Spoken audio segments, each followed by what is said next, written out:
Miss Marple and the garden gate that creaked at noon. Chapter 1. The Creak at Noon.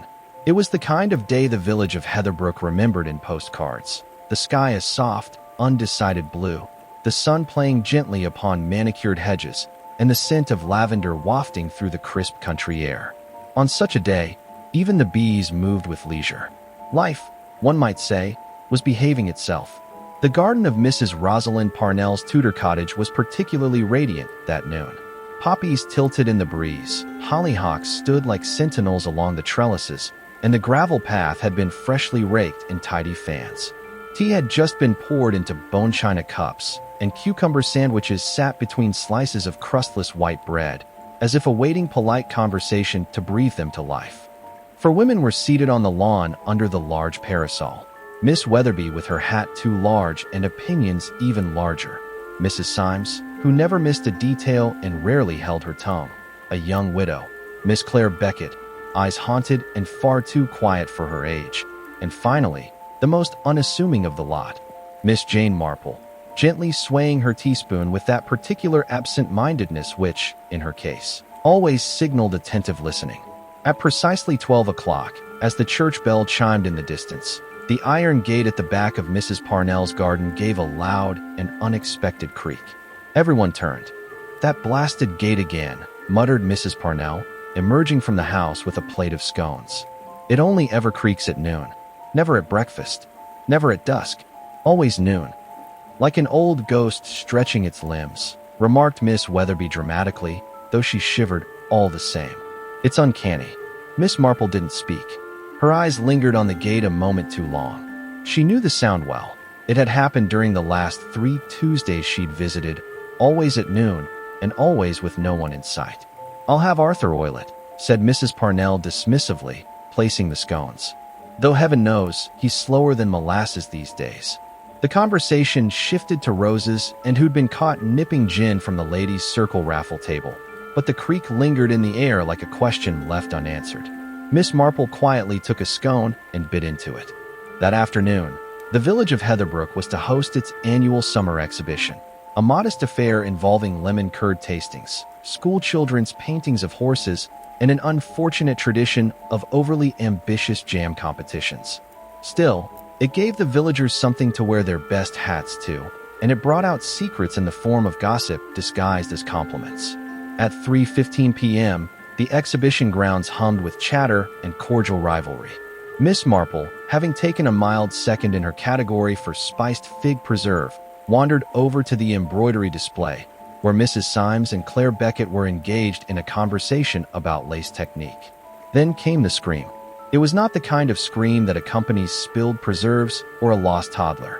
It was sharp, sudden, and terribly human. A moment later, young Peter Goddard, a gardener's boy not prone to dramatics, stumbled into the crowd, pale as salt. "She's dead," he choked, pointing.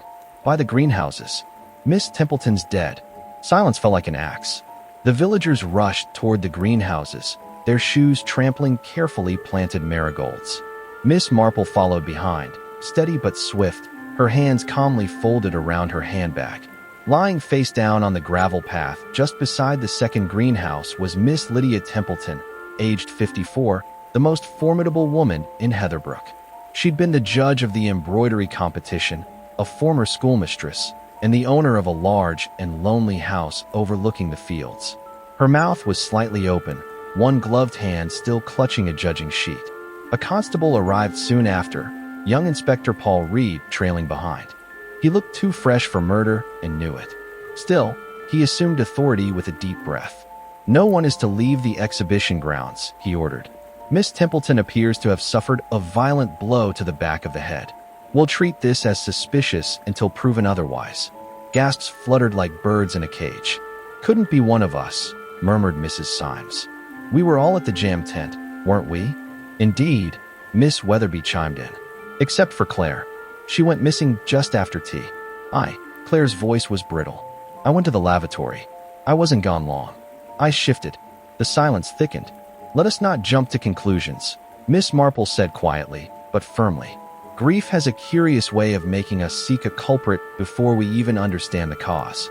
Inspector Reed nodded, clearly grateful for her voice of reason. I'll need statements. Everyone. As the villagers murmured and shuffled uneasily, Miss Marple turned her gaze once more to the judging sheet. It was smeared with what looked like raspberry jam or blood. Beside the sheet lay a single glove. The other hand was bare. And just beneath Miss Templeton's collapsed body, something glinted. Miss Marple knelt, slowly, carefully, so as not to disturb anything, just enough to glimpse the object. It was a button, pearl antique, and cracked clean down the center. She said nothing, but in her mind, the first puzzle piece had gently clicked into place. Chapter 2, Whispered Threads and Jam Stains. Heatherbrook did not take kindly to murder. By sunset, the summer exhibition had been officially canceled, the lemon curd table deserted mid-sample, and the children's paintings removed in haste, as if the innocent horses and windmills might somehow absorb the taint of the crime. Miss Lydia Templeton's body had been taken to the village infirmary for examination, and the greenhouse path was now cordoned off by a single piece of string and a rather apologetic constable. In the drawing room of the rectory, tea was being poured with more urgency than usual. "It's wicked, just wicked," Mrs. Symes said for the third time, stirring her cup with a rattling hand. "I mean to say, Lydia Templeton, struck down at the summer exhibition? What next? Poison marmalade at Harvest Festival. She wasn't well liked," muttered Miss Weatherby, whose embroidery had lost first prize that very morning. Rather a difficult woman, truth be told. A critic's tongue and a miser's heart. "Oh, I wouldn't say that," offered the Reverend's wife, who had joined them out of a sense of communal duty rather than interest. Miss Templeton was precise. "There's a difference, I believe." Miss Marple, who had accepted her tea with a gracious smile, was seated in her favorite chair by the bay window, knitting a modest row of moss-green stitches. Her needles clicked quietly beneath the din of conversation, but her eyes, pale as glass, took everything in. "The boy who found her," she said softly, "Peter Goddard. He's quite reliable, isn't he? Strong nerves for one so young." "Oh yes," the Reverend's wife nodded. "His father was in the fire brigade. Peter's always been sturdy, sensible, and clever with hedges. Then he would know the difference between someone fainting and someone gone," Miss Marple said gently. The room fell quiet. "We've not had a killing in Heatherbrook since 1919, said Mrs. Symes at last, voice lowered to the level of reverence. "And that was a farmer who mistook his brother for a fox. Let us hope this case is less rural in confusion," Miss Marple murmured. Outside, dusk crept into the village like ink spilled across paper. The lamplighter passed along the main road, igniting one post at a time, his steps steady, his gaze downward. Meanwhile, at the village constabulary, Inspector Reed stood beside the desk, staring down at the button. "Found under her shoulder," he said. "Pearl cracked. No idea if it belonged to her, but her blouse had all its buttons." Constable Miller peered closer. "Women's button, d'you think? Could be from a glove," Reed muttered. "Or a sleeve. Maybe torn in the scuffle."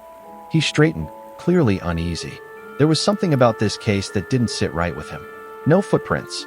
No weapon. No witness apart from a terrified boy. No signs of robbery, either. "And the judging sheet?" he asked. Miller pulled it from a plastic sleeve. Marked in red ink. Smudged. She'd written notes beside every embroidery, except Claire Beckett's. Reed's brows furrowed. "And Claire?" Miller shifted. "She's shaken. Says she went to the lavatory, but nobody saw her. Said Miss Templeton had given her some private criticism before the show. Said it was cutting." Reed rubbed the back of his neck. "Any record of animosity?" Miller hesitated. "Only whispers. You know how villages are, sir." Reed did. Far too well. Back in the quiet lanes of Heatherbrook, Miss Marple walked home beneath a sky stitched with stars. The garden gate of Mrs. Parnell's cottage, now ominous in its innocence, stood ajar. A thin line of moonlight stretched across the gravel like a crack in the earth. At home, she placed her knitting neatly in its basket and sat by the fireplace. In her lap was a notebook, unlined, leather-bound. On the first page, she wrote in careful ink, "Miss Templeton deceased. Blunt force trauma. Found beside greenhouse, exhibition day. Button, pearl, cracked. Not hers. Judging sheet, Claire not marked. Peter Goddard, found body. Reliable. No sign of struggle. Creaking gate. Noon. Repeated occurrences. Pattern. Motives. Social resentment. Humiliation. Inheritance? She paused, then added. Mrs. Symes, overheard criticizing Lydia. Jealousy. Miss Weatherby, lost prize to rival. Resentment possible. Claire Beckett, young, vulnerable. Private insult. Emotional trigger? Gate creaks only at noon. Someone entering unnoticed? A routine? Miss Marple sat back. In Heatherbrook, people moved in circles. Gossip, manners, traditions. But crime, when it came, did not follow polite geometry. It bent paths. It slipped through creaking gates at noon. She thought of Lydia Templeton's expression, frozen, not of fear, but of surprise. And the glove. One hand bare, the other gloved. I wonder, Miss Marple whispered aloud, who left in haste. By the following morning, the village was teeming with speculation. The Heatherbrook Herald printed a rare early edition. Murder at Summer Exhibition. Miss Templeton found dead. The paper's editor, who usually reserved the headline font for flower shows and bake-off winners, had outdone himself. In the grocer's, whispers flitted among customers. Heard Claire cried when she saw the body. They say Mrs. Parnell had a falling out with Lydia over parish donations. Don't forget about Arthur. He used to work for her, didn't he? Left under unpleasant circumstances, I heard. At the post office, someone muttered, Miss Templeton had a will. Must have. No family left, though? No close family, corrected another. But there's that cousin. Works with antiques. Herald something. Miss Marple, who had gone out for a modest parcel of wool, overheard much without appearing to listen. She purchased her yarn, asked after the postmistress's rheumatism, and walked calmly back toward the green. A voice stopped her. Miss Marple. Inspector Reed, looking a touch more sleep-deprived, removed his hat. I wonder, he said, if you might take tea with me later today. There are impressions you've made that I would value. Miss Marple smiled warmly. I'd be delighted, Inspector. And she meant it. For if there was one thing Miss Marple trusted more than instinct, it was the ripple of truth that surfaced when people believed they were simply being sociable, especially when the tea was warm and the biscuits slightly overdone. Chapter 3. Tea Leaves and Old Wounds. Inspector Reed had chosen the red maple tea rooms for his quiet conversation with Miss Marple, a modest establishment at the edge of the village green, known for its heavy velvet drapes, scones that leaned toward dry, and a peculiar wallpaper featuring dancing hares. It was here, among polished teaspoons and the soft clatter of chinaware, that Reed hoped to tease clarity from the fog of suspicion that now blanketed Heatherbrook. Miss Marple arrived precisely at 4 o'clock, gloved, composed, and with a small bouquet of forget-me-nots tucked discreetly into her coat pocket. She took her seat at the inspector's table with the grace of one who had solved more murders over tea than most had seen in a lifetime.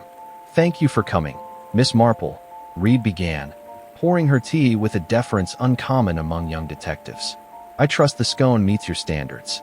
Mrs. Elbridge insists she uses Mrs. Templeton's old recipe. Indeed, Miss Marple smiled, eyes twinkling just a fraction. A curious choice of homage, given the circumstances. Reed cleared his throat, suddenly aware of the awkwardness. Yes, well, I wanted your thoughts on the case. Informally, of course. There's something about it that, well, something that doesn't line up. Miss Marple stirred her tea gently. And yet, it is a village murder, Inspector, which means it will line up eventually, just not as you'd expect. Reed leaned forward. Claire Beckett claims she was alone. No alibi. Yet her embroidery was the only one Miss Templeton hadn't judged. There's also mention of a sharp comment made just before the exhibition. Yes, said Miss Marple, taking a delicate sip. Claire strikes me as terribly brittle. Like one of those fine porcelain cups, already cracked on the inside before it chips on the outside. You suspect her? Oh no. I find her interesting, not guilty. There is a difference. The truly guilty often pretend at transparency. Claire is hiding something, certainly, but whether it is a murder or merely a memory, I cannot say yet. Reed nodded, chewing the edge of a sugar cube. There is something else, Miss Marple continued. I wonder if you've spoken to Arthur. Arthur Parnell. The very one. He once worked for Miss Templeton, didn't he? Reed looked surprised. Yes, briefly. Dismissed over a dispute about a fence, I believe. A fence, Miss Marple echoed, her tone wrapped in silk. Such territorial things. Boundaries, lines, gates. Reed's brow furrowed. You think it's relevant? I think, said Miss Marple, that you might look into the nature of that dismissal. People do not strike others dead over jam competitions, Inspector. Not truly. The real reasons are older, deeper. Reed was quiet for a long moment. And the button? Miss Marple hesitated. It is not from Lydia's own clothing, but it does not mean it was dropped in haste. Perhaps it was placed as a message, or a signature, or perhaps even a distraction. Reed frowned. Then who's trying to mislead us? Miss Marple leaned forward ever so slightly. Everyone, Inspector. This is a village. Later that evening, under the guise of returning a borrowed casserole dish, Miss Marple visited Mrs. Parnell. The widow was dusting porcelain figurines in her drawing room and looked up with a tired smile. "Oh, Jane, thank you. I do forget where I send my things. It's the shape of grief, Rosalind. We forget practical things to make space for emotional ones." Mrs. Parnell exhaled. "I still can't believe it. Lydia, of all people. So exact, so composed. I suppose I imagined her living until 90, issuing judgments from her sunroom." "You knew her well?" "Not well. Closely, perhaps. We served on the ladies' circle together for 15 years. We often disagreed. Lydia believed in order. I believed in tact." Miss Marple allowed the silence to stretch. "There was tension lately," Mrs. Parnell admitted. "Not over the exhibition, though. Over a property matter. She was planning to sell a portion of her land. To outsiders." Miss Marple blinked. Outsiders? A young couple from London. Artists, of all things. Wanted to build some dreadful angular cottage on the edge of Lydia's estate. She said she liked the offer. Said it was time Heatherbrook moved on. And how did the village take this suggestion? Mrs. Parnell snorted. Like vinegar in tea. Harold, her cousin, was especially against it. He wanted to keep the land in the family. Made several visits. One of them ended in shouting. Claire overheard. Miss Marple's knitting bag was in her lap, though her hands remained still. Claire overheard Harold shouting. So she said. Last week. Something about betrayal and shame and Lydia not knowing what she owed him. Rather dramatic. Miss Marple stood. "Thank you, Rosalind. You've been most illuminating. Do you think you'll help them find who did it, Jane?" Miss Marple adjusted her gloves. "I expect the murderer has already helped. They always do. They just don't realize it yet." The following morning brought clouds and a chill. Miss Marple took her usual route along the garden paths near the green, nodding at Mr. Graff the baker and Mrs. Minchin with her prize terrier. Near the greenhouse, the constable's string was still in place. The earth showed a faint scuff where Lydia's body had lain. And near the gravel, half concealed in the ivy, another button. This one was whole and carved from bone. Miss Marple didn't touch it. She simply observed. She turned and walked back into the village, the air tightening around her like thread on a spool. Claire Beckett was sitting in the churchyard, her face pale against the gray of her cardigan. Miss Marple sat beside her without a word. After several minutes, Claire spoke. "She humiliated me, you know? Miss Templeton." "Yes," said Miss Marple gently. "I suspected as much. She said my stitches were clumsy, that my mother would be ashamed to see such work." Miss Marple didn't flinch. "Did you believe her?" Claire's eyes filled with tears. "Yes." There was silence. "I didn't kill her," Claire whispered. "But I did hate her. That moment." Miss Marple touched her hand lightly. "It is possible," she said softly, "to feel hate and still be innocent. And it is just as possible to feel nothing and be guilty." She rose, leaving Claire to the wind and her remorse. In her mind, another stitch fell into place. 2 buttons, 2 meanings, and the shadow of someone who knew precisely when to move. Noon. Always noon. The garden gate had creaked again this very day, exactly on time. Chapter 4. The sound that broke the stillness. The following day dawned in tones of pewter and pearl, low skies brushing the hedgerows, a light drizzle softening the world into a village of sighs and softened outlines. But even the gray damp could not hush the low, persistent murmur that now clung to Heatherbrook like ivy. Miss Marple, after a modest breakfast of toast and stewed rhubarb, slipped on her raincoat and set out with a paper-wrapped parcel of wool beneath one arm. She walked not toward the post office or tea room, but instead toward a place that had remained curiously silent since the exhibition.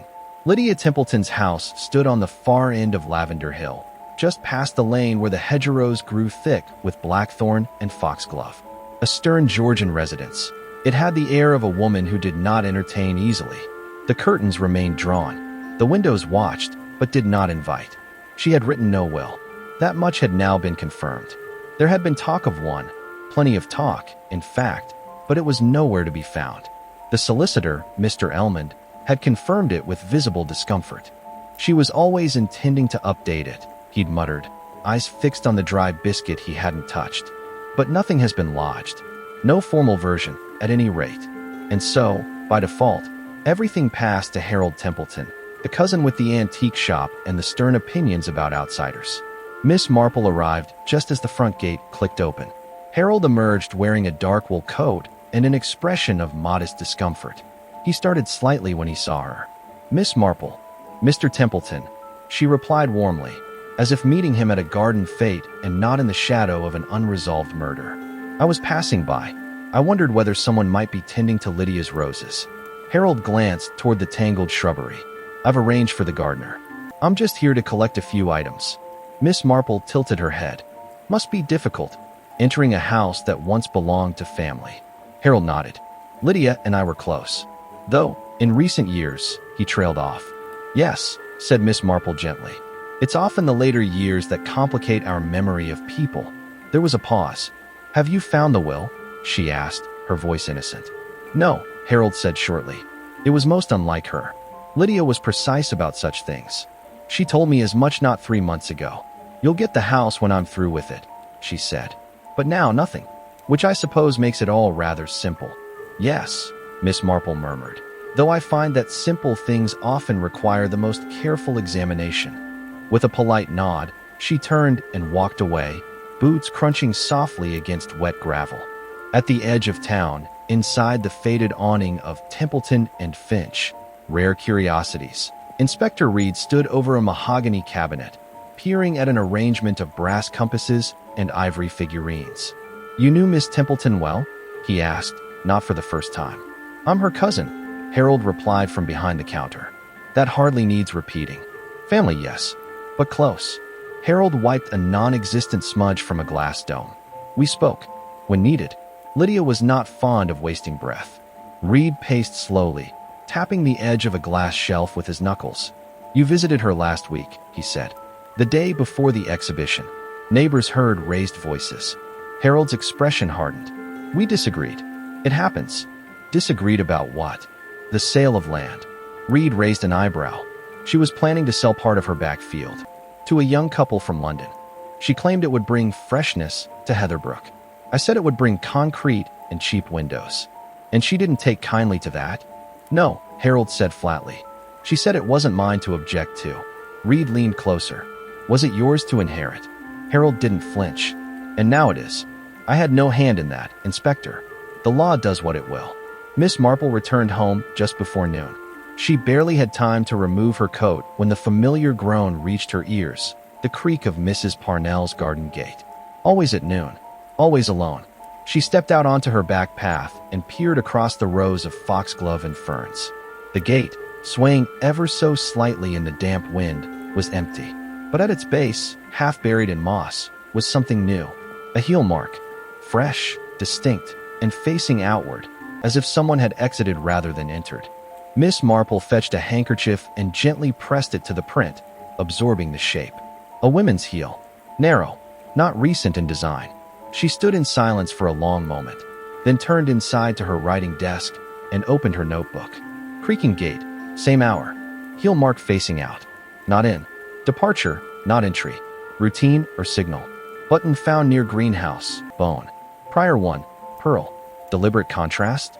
Markers? She tapped her pen lightly against the page, then underlined one word. Signal. Later that day, she visited the vicarage. The Reverend's wife had organized a quiet afternoon for the women of the ladies' circle, a euphemism for a tea and gossip gathering under the guise of prayerful reflection. Claire Beckett was there, seated near the fireplace, face ashen beneath a pale blue scarf. Mrs. Symes sat beside her, stiff and upright, eyes darting like a sparrow's. Mrs. Parnell poured tea with her usual careful hands. Miss Marple entered quietly, took her seat, and waited. "I suppose we're all being watched now," Mrs. Symes muttered. "All suspects, like in one of those dreadful paperbacks my niece reads. Everyone has a motive these days, don't they?" "I didn't," Mrs. Parnell said suddenly, setting down the teapot too firmly. I liked Lydia, even if she didn't like me. Miss Marple sipped her tea. But perhaps that was the problem. The room stilled. Sometimes, she continued, not being disliked enough is more dangerous than being hated outright. The murderer may not have feared Lydia's judgment, but feared her silence ending. Claire looked up. She threatened to reveal something. Claire said softly. Didn't she? Miss Marple turned to her, face serene. Did she threaten you, my dear? No, Claire said, but she threatened someone. The room went silent again, only the ticking of the vicar's clock filling the air. Miss Marple folded her hands. And if she did, she said calmly, then we must consider what secrets are worth silencing for good. That evening, as dusk rolled in and the scent of wet soil lifted into the air, Miss Marple sat by her window once more. The heel mark, the creaking gate, 2 buttons, placed, not dropped.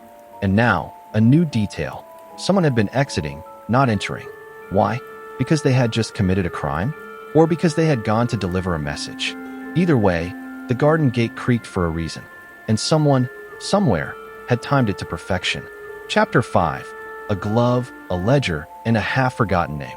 By the time Sunday arrived, the clouds had parted, and Heatherbrook looked deceptively innocent once more.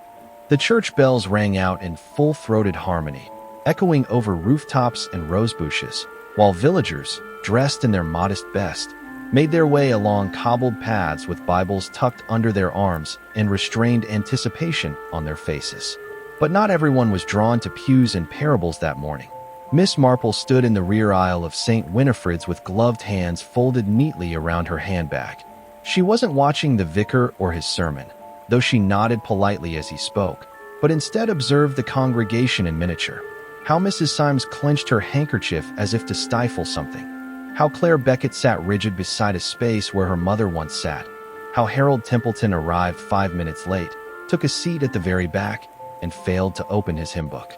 Miss Marple missed very little. After the service, while tea and cordial were being served beside the garden wall, she made her way discreetly to the vestry, where she found Reverend Clay finishing a private note in his spidery script. Miss Marple, he greeted warmly. A pleasure, as always. I wonder, Reverend, she said gently, if Lydia Templeton kept any records here at the church. As treasurer, she must have submitted ledgers, contributions, maintenance, repairs, that sort of thing. The vicar blinked, clearly unprepared for such an inquiry before his second cup of tea. Well, yes, of course. We keep them in the filing cabinet in the vestry cupboard. Shall I? If you don't mind. 10 minutes later, the two stood side by side before a stack of handwritten ledgers bound in string. Miss Marple paged through the most recent with the patience of a house cat waiting for a bird to flutter. There, she said at last, tapping one entry near the bottom.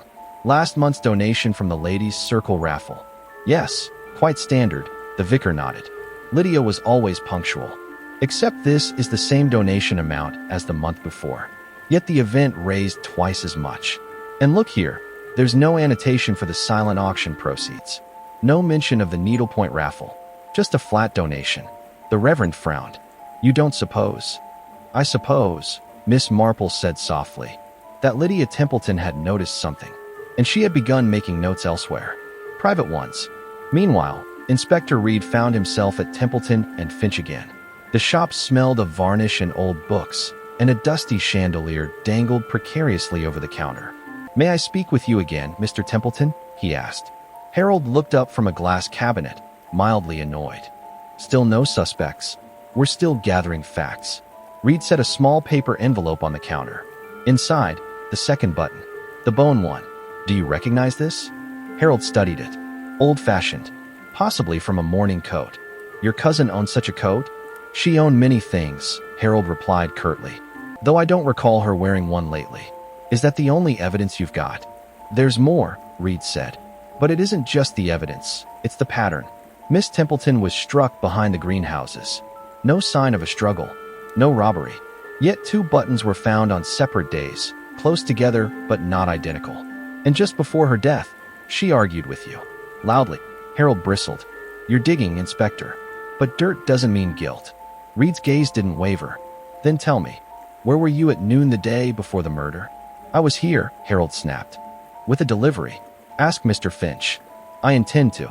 At the same hour, Miss Marple stood in the study of Mrs. Rosalind Parnell, holding a small ivory glove she'd just been shown from a keepsake drawer. You said this belonged to Lydia? Yes, said Mrs. Parnell, frowning. She left it here by accident during a meeting 3 weeks ago. I meant to return it. Miss Marple turned the glove over in her hand. It was elegant, understated, and missing its button. She looked at Mrs. Parnell. May I take this to Inspector Reed? Mrs. Parnell hesitated, then nodded. Of course, though I don't know what good it will do. It's just a glove. Sometimes, said Miss Marple, that's all it takes. Back in her sitting room that evening, Miss Marple reopened her notebook and began a fresh page. Glove, ivory, missing button. Matches one found near greenhouse. Possibly. Lydia noticed irregularity in raffle donations, suspected someone. No mention of auction funds and church ledger. Theft. Concealed donation? Who managed funds during events? Likely Mrs. Symes or Mrs. Parnell. She paused. Harold, confirmed argument. No alibi. Stood to inherit. Claire, motive uncertain. Vulnerable. Grief-ridden, but not calculating. Rosalind, calm. Helpful. But gate creaked at noon. Her gate. She drew a faint line between two names, Lydia and Rosalind. Then she drew another, fainter, between Rosalind and Claire. There was history between these women. A thread Miss Marple could feel, but not yet see. The next day, under the guise of returning a shawl, she visited Claire Beckett. The young widow invited her in with shy politeness and made tea with hands that trembled more than they used to. I wanted to ask about the night before the exhibition, Miss Marple said kindly. Did Lydia say anything to you then? Something strange. Claire hesitated. Not to me, but I overheard something. I was in the hallway. She didn't see me. She was speaking with Rosalind Parnell. Miss Marple stayed very still. Lydia said, You think it was forgotten. But I have the records, Rosalind. And I won't let this sit buried. Claire bit her lip.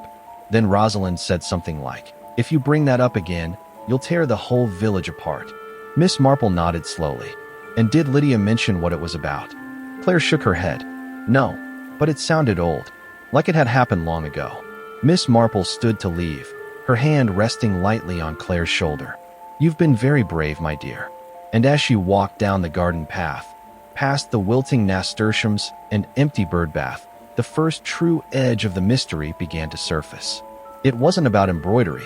It wasn't about land. It was about something old, something buried, something that had started to rot, just beneath the rose roots of Heatherbrook. Chapter 6. The Secret Buried in Heatherbrook. The following morning, a thin mist threaded itself between the hedges of Heatherbrook, softening the cottages into silhouettes and quieting even the birds. It was the kind of morning that carried the weight of something withheld, as though the village itself was bracing for a truth it had tried too long to forget. Miss Marple stood by her front window, watching a robin peck half-heartedly at a dish of crumbs. She had not slept much. Her mind, usually so content with quiet deduction, had spent the night tugging at the corners of an idea, trying to turn it over like a stubborn piece of tapestry with its stitching hidden from view. The glove, the 2 buttons, the argument overheard between Lydia Templeton and Rosalind Parnell, and the records, missing from the ledger, possibly kept in private. Lydia had been precise. If something had been amiss, she would not have let it rest. Miss Marple opened her notebook and underlined a name, Edith Craythorne. Not a current suspect, not even a current resident, but a name that had surfaced in hushed tones during a tea gathering last winter. A name tied, however faintly, to a scandal long buried beneath Heatherbrook's genteel surface. She closed the notebook and made her way to the village archive, a modest brick building tucked behind the parish office. The caretaker, Mr. Wendell, had never once denied her entry. Indeed, he often said the archives were better tended when Miss Marple came asking her little questions. Today, she requested the church newsletters and committee records from the year 1948. An hour later, Miss Marple sat at a wooden table, her glasses resting halfway down her nose, a faint frown on her lips. The pages were dry and yellowed, but they held the village's memory in brittle ink.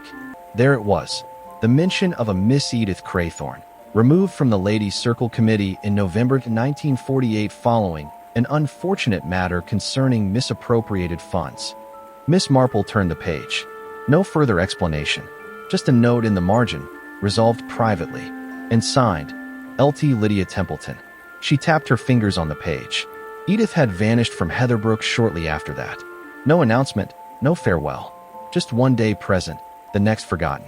And Rosalind Parnell, she now recalled, had taken Edith's place on the committee the very next month. Was it coincidence that the same woman now held the very garden with the noon creaking gate? Back on the green, Inspector Reed was standing outside the bake shop with a clipboard and a troubled expression. Miss Marple, returning from the archive, greeted him with a calm smile. "Inspector, have you time for a short stroll?" Reed blinked. Yes. Actually, I've just come from speaking to Mrs. Symes again. She insists she saw Harold Templeton near the exhibition 10 minutes before the scream. "Then I suggest," said Miss Marple, linking her hands gently behind her back, "you stop looking at who had the opportunity and begin considering who had the need." Reed raised an eyebrow. "You think we're looking at this the wrong way?" "I think you're looking in the right direction, but with the wrong light." She paused as they passed the churchyard. "Tell me, Inspector, did Miss Templeton's house contain a study?" "Yes," Reed said. "At the back. Neat as a pin. We went through her things. Nothing stood out." "She wouldn't have left it out," Miss Marple said. "If she was preparing to confront someone with the past, she'd have kept her proof hidden, somewhere that only she would know to look." Reed's mind caught on the thought. "You think she kept records?" "I think," said Miss Marple, "she'd already written everything down. Perhaps in a letter, perhaps in a journal. Either way, I suspect it was not meant for public eyes, but for protection. Insurance, as it were." They stopped at the edge of the green, and I believe someone found it. Reed exhaled slowly. "Before or after the murder?" Miss Marple turned to him, her face unchanging. "That, Inspector, is what you must find out." Later that afternoon, Harold Templeton was seen arguing near the War Memorial with Mrs. Parnell.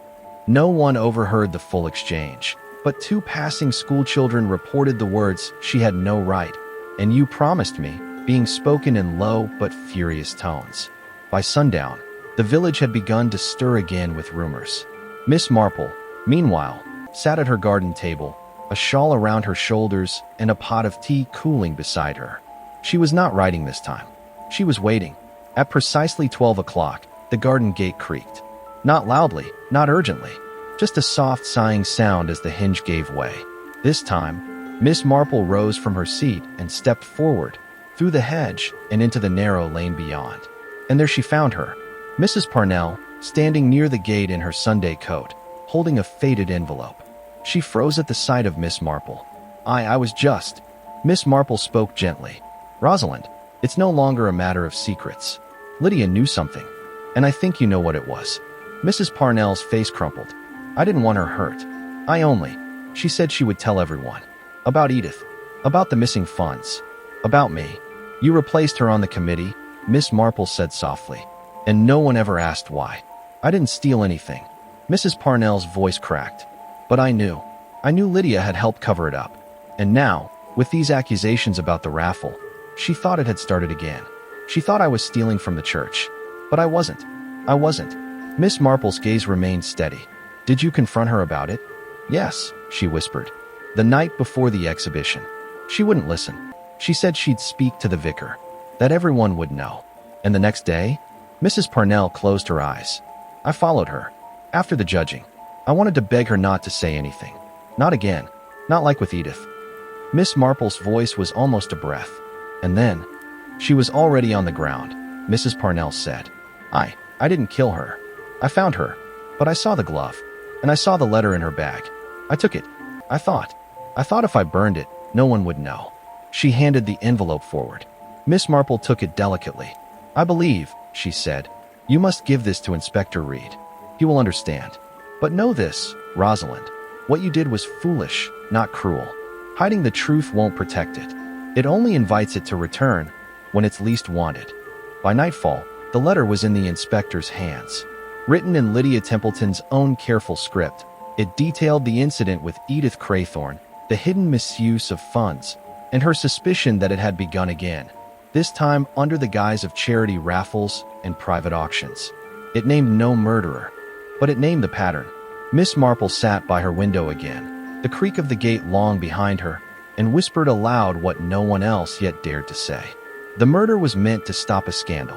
But scandals, like garden gates, always creak open again. Chapter 7. Another silence, another secret. It was just after dawn when the second scream shattered Heatherbrooke's sleep.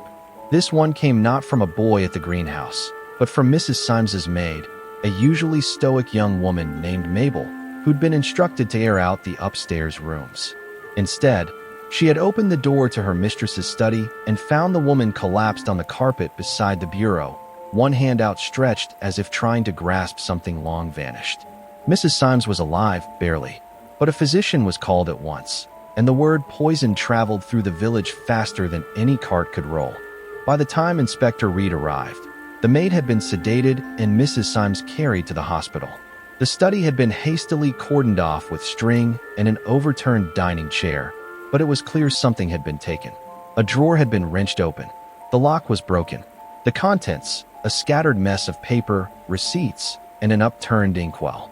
Miss Marple, already present thanks to her morning walk, coincidentally, taking her past the Symes residence, surveyed the scene with her usual calm. "She's fortunate," the physician had said, mopping his brow. "Whatever it was, the dose was small, or she took it late. She'll recover, if she's willing." Inspector Reed was not so easily soothed. "Why now?" he muttered. "What was in that drawer?" "Perhaps not what was in it," said Miss Marple gently, "but what was once in it." Reed looked to her. "You think someone came to take something that Mrs. Symes had already hidden?" "Possibly," she replied. "But there's another possibility too. Perhaps she was the one removing something, and someone else made sure she wouldn't speak after." Reed considered that. "Are you suggesting she tried to poison herself?" "I'm suggesting," Miss Marple said, "that Mrs. Symes may have felt the noose tightening." The hospital was quiet later that afternoon when Miss Marple arrived with a small bouquet of sweet peas and a tin of barley biscuits, neither of which were permitted in the ward, but both of which were accepted by the nurse with a knowing smile. Mrs. Symes lay pale and ghost-like against the starch of her pillow, her eyes closed, her hands clasped tight as if in prayer or guilt. "I won't stay long," Miss Marple said softly as she took the nearby chair. "But I did want to offer my sympathy." Mrs. Symes opened her eyes. There was fear in them, but also something more, resignation. "It wasn't meant for me," she croaked. Miss Marple tilted her head. "I thought it was," Mrs. Symes said. "The tea. I thought it was poisoned. But now, I think I was wrong." Miss Marple nodded slowly. "Who else drank it?" A long pause. "My niece, Hannah. She came over that morning. Wanted to borrow money again. I made a pot for us both." She left without finishing hers. "And the cup?" Mrs. Symes gave a bitter smile. "I threw it out." Miss Marple's voice remained light. "And the drawer?" Mrs. Symes turned her face away. "Gone. What I had. The papers. I kept them from years ago. From Edith's time. I thought they might protect me one day. And they might have," Miss Marple said, standing, but not from silence. Outside, Inspector Reed was waiting by the hospital gate. "She's hiding something," he said. "They all are," Miss Marple replied. "That's the nature of Heatherbrooke. Each of them has one secret that threatens the rest. But it's not the secrets themselves that matter, it's who knows them. That's what defines the killer." Reed crossed his arms. "So what's next?" Miss Marple adjusted her shawl. "You must ask a different question, Inspector. Not who had the most to gain, but who had the most to lose if Lydia spoke." Reed exhaled slowly. "And you think she told someone?" "I think," Miss Marple said, "that she left the truth in more than one place. And now, someone is trying to erase all of it." Back in the village, a quiet shadow passed through the alley behind the Green Hart pub. Arthur Parnell, Rosalind's son, moved briskly down the lane, a canvas satchel slung over one shoulder. Inside were several items: an old church ledger, a half-filled envelope, and a handwritten note folded 3 times over. He paused at the edge of the lane, looked around once, then ducked behind the chapel garden wall. 10 minutes later, Miss Marple arrived at the same wall and found the satchel where he'd left it. She did not look surprised. She lifted the note and read, "I took them from Mum's sewing cabinet. She didn't know I'd kept them. I didn't want her to be blamed, but I think someone else already knows. I'm scared, Miss Marple. Please fix this." She did not smile. She did not weep. She folded the letter gently and placed it in her handbag. She had enough. That night, as Heatherbrooke drifted to uneasy sleep and the vicar locked the church doors with trembling hands, Miss Marple sat by her window once more. She watched the moonlight silver the rooftops. She listened to the wind shift in the yews. And when the garden gate creaked again, exactly at midnight this time, she did not rise. She only whispered, "You creak when you're warned." And then she turned out the light. Chapter 8. A Whisper Behind the Curtain. The following morning brought a strange stillness to Heatherbrook, as if the village itself was holding its breath. The drizzle had returned, not in earnest, but in suggestion, just enough to cast a fine sheen over the hedgerows and turn the cobblestones a deeper shade of gray. In parlors and breakfast nooks, conversation had gone cautious. No one wished to be the next subject of rumor, and everyone, in some secret place, feared they already were. Miss Marple sat alone at her table, stirring her tea long after it had cooled. On the opposite chair lay the satchel Arthur Parnell had left. She had already examined the ledger pages, handwritten records of financial contributions, with a careful column of names. Some had been crossed out. One had been underlined. E. Craythorne, 1948, £40 unaccounted. Below it, in a younger hand, a note had been added. Forgiven privately. Resolved for the good of the parish. Do not speak again. Lt. Miss Marple's fingers lingered on the final sentence. She thought of Lydia Templeton writing it, sealing it into silence, believing, perhaps wrongly, that forgiveness would keep it buried. But secrets rarely decompose. They ferment. There was a knock at the door. Inspector Reed entered with a set jaw and a folded paper in his coat pocket. "I've come from the hospital," he said. "Mrs. Symes gave me the full statement. She claims she received anonymous letters before the exhibition. Someone threatening to expose the 1948 incident. She thought it was Lydia, but the letters weren't signed." Miss Marple's eyes narrowed. "Someone else knew." Reed nodded. "Possibly more than one. I had the handwriting examined. It's shaky, disguised, but not Lydia's."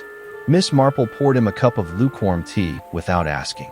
"I think you should speak with Harold Templeton again," she said. "Because of the inheritance?" "No," she said calmly.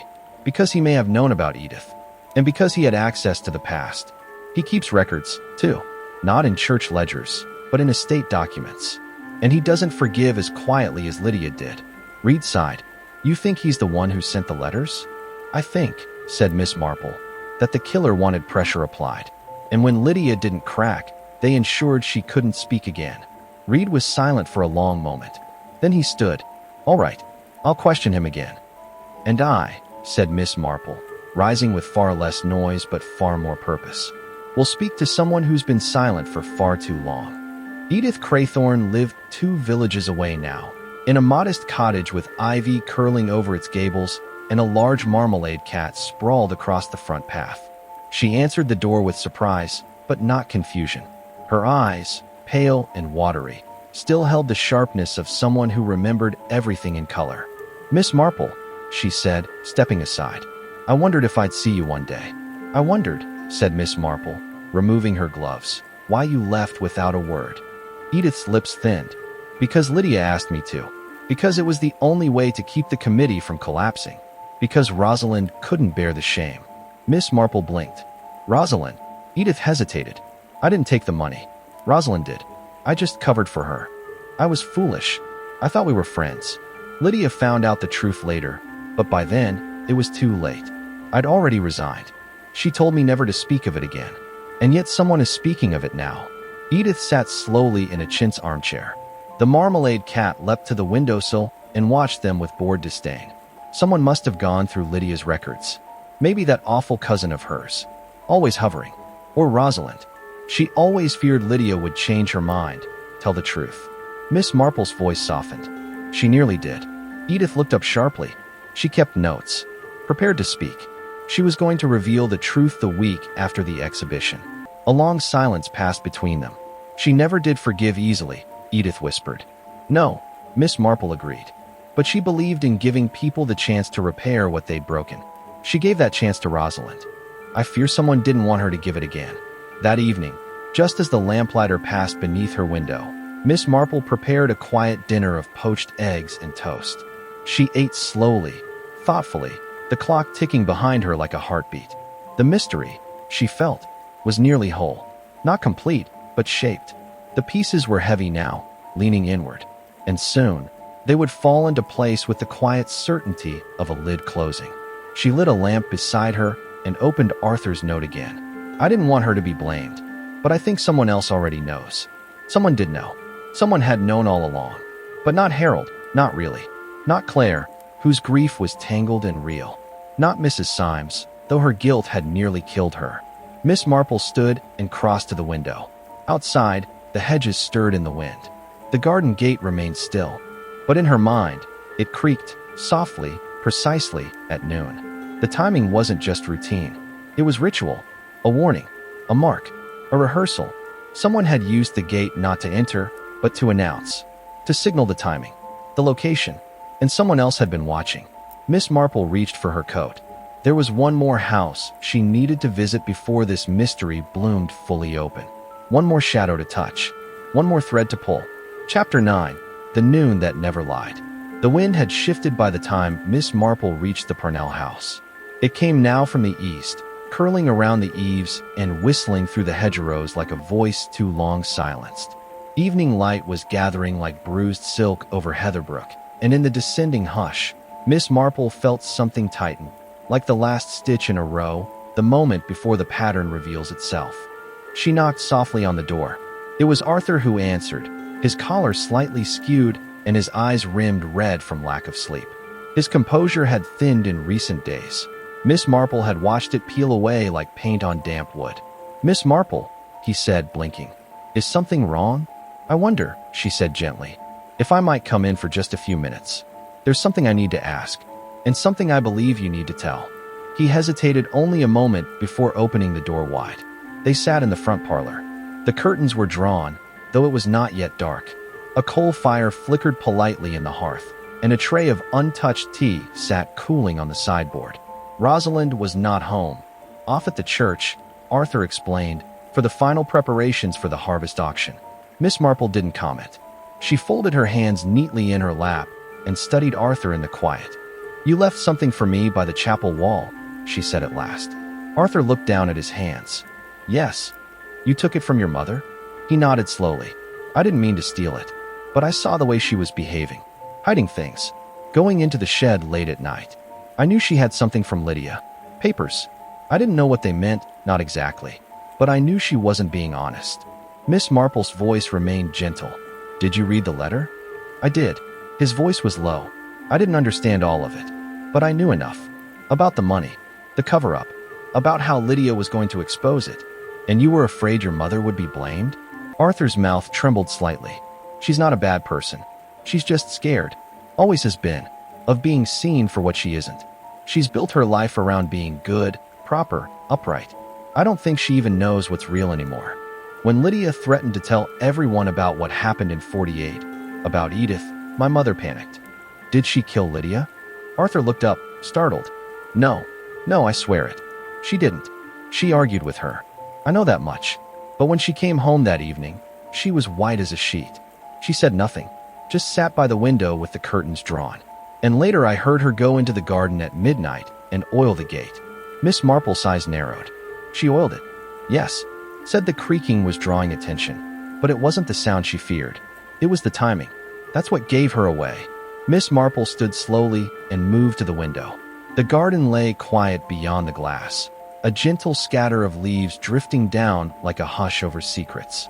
"Tell me," she said, "who else knew about the gate?" Arthur hesitated. "I didn't think anyone did." But then he swallowed. "I saw Claire there, 2 days before the exhibition, just standing near it. Noon exactly, watching it creak, like she was waiting for something." Miss Marple turned to him, her voice low and certain. "She wasn't waiting for something, Arthur. She was remembering." It was late when Miss Marple knocked on Claire Beckett's door. The porch light flickered. The roses in the front bed had started to brown at the edges. Claire opened the door slowly, a cardigan wrapped around her shoulders like a shell. "Miss Marple, just a moment, my dear." Claire stepped aside silently. The house smelled of lavender and old wood. There were no photos on the walls, no sign of her late mother save a single silver frame turned face down on a shelf. Miss Marple sat on the edge of a low armchair and looked at Claire with the same softness she had once used to coax frightened birds out of bramble. "You remember the gate, don't you?" she said gently. Claire didn't answer. You remembered it creaked at noon. Because it always did. Even when you were a girl. Even when your mother visited Mrs. Parnell every Thursday after lunch. And left through the back. Claire's eyes glistened. She wasn't just friends with Rosalind. Miss Marple continued. She worked for her. Quietly. Helping with church accounts. Keeping things adjusted. Lydia knew. She didn't say anything for years. But when your mother passed, Lydia tried to talk to you. You thought she was accusing. But she was trying to protect you. She said I didn't belong. Claire whispered. She said you didn't deserve what they had done. Claire's face crumpled. I didn't kill her. I know. I was angry. So angry. I thought maybe Harold had done it. Or Rosalind. Or someone else. I thought if I stayed quiet, the truth would come out. But then Mrs. Symes was poisoned. And I thought, what if the truth just disappears? Miss Marple reached across and took her hand. It nearly did. But you saved part of it, Claire. You saw the wrong, and you didn't look away. Claire wept quietly. Miss Marple let her. Not out of pity, but out of respect. It takes great strength, she knew, to carry a silence. It takes even more to lay it down. That night, Inspector Reed found Miss Marple seated once again by her window. She handed him the final piece. The satchel, the ledger, Arthur's note, and Edith Craythorne's testimony. She was killed, Miss Marple said softly, because she chose the right time to speak. And someone, finally, found the wrong time to listen. Reed's brow furrowed. So it was Rosalind? No, she said. Rosalind hid what she feared. But she didn't act. Then who? Miss Marple turned her gaze back to the darkening street. I believe the killer will reveal themselves. Not out of guilt, but because the pattern is broken. They depended on silence. On secrets. Now they're unraveling. And when that happens, she looked at the clock. It was a minute past noon. No creak. Just stillness.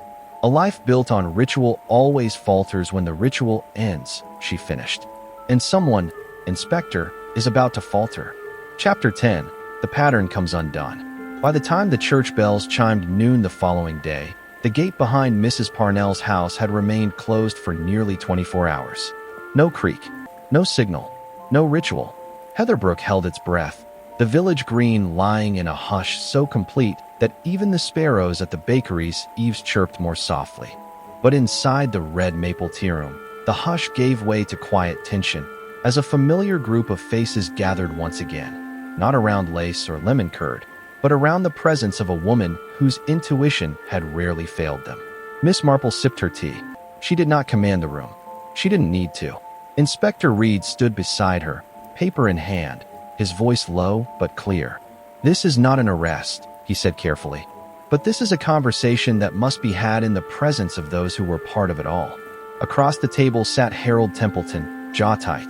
Rosalind Parnell, hands folded with almost unnatural stillness. Claire Beckett, pale but composed. Arthur stood beside his mother. And beside the window, quiet and removed, sat Mrs. Symes, wrapped in a shawl as if even the summer air had become too sharp.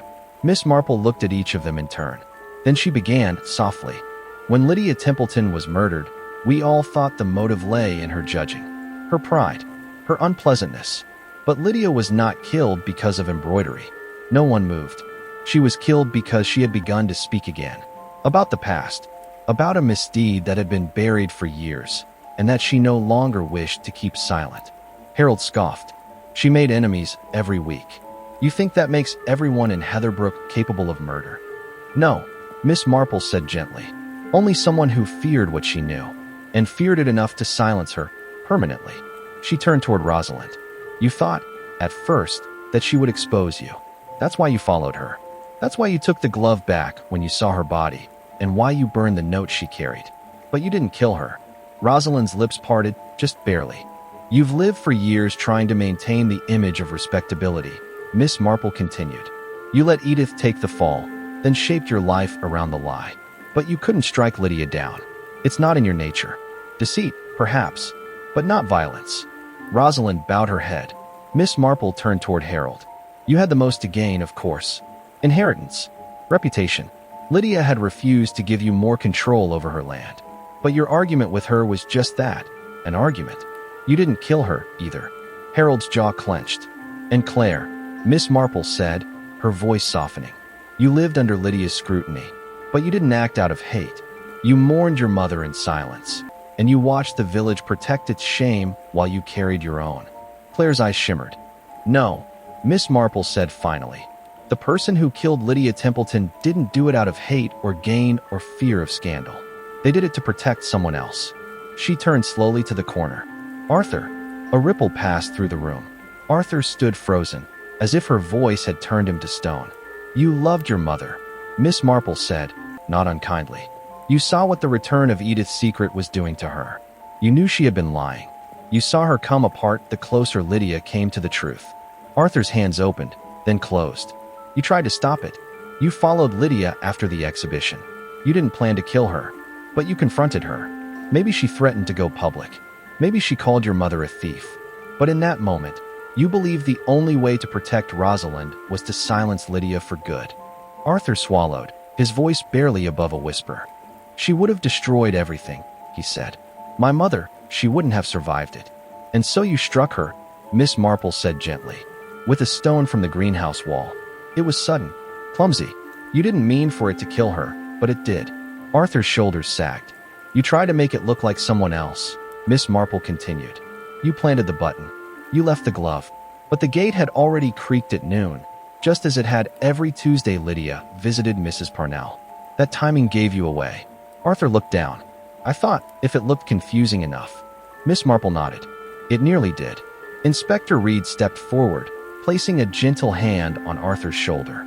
There's still the matter of Mrs. Symes's poisoning, he said. Did you? Arthur shook his head violently. No, that wasn't me. I swear it. I don't know who sent her the letter either. I thought I was the only one who found the records. But maybe someone else had their own reasons. Miss Marple's gaze shifted to Mrs. Symes, whose lips were pressed into a bloodless line. No need, she said suddenly. I did it. The poison, I mean. I thought the letter was from Lydia. I thought she meant to drag us all into it again. I panicked. Miss Marple closed her eyes for just a moment. And so the pattern is complete. The guilt of a village, shaken loose by the persistence of memory. Arthur was taken quietly. No handcuffs.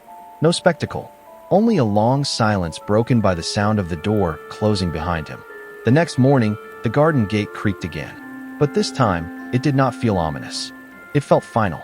A week later, Miss Marple sat in her garden with her knitting, watching the wind stir the petunias. The village was quieter now.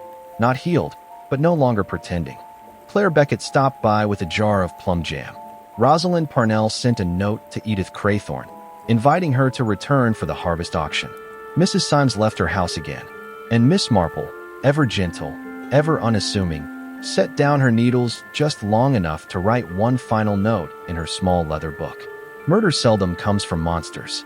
Most often, it comes from devotion, misplaced and misread. But always, it comes from silence. And silence, when it creaks, tells us everything.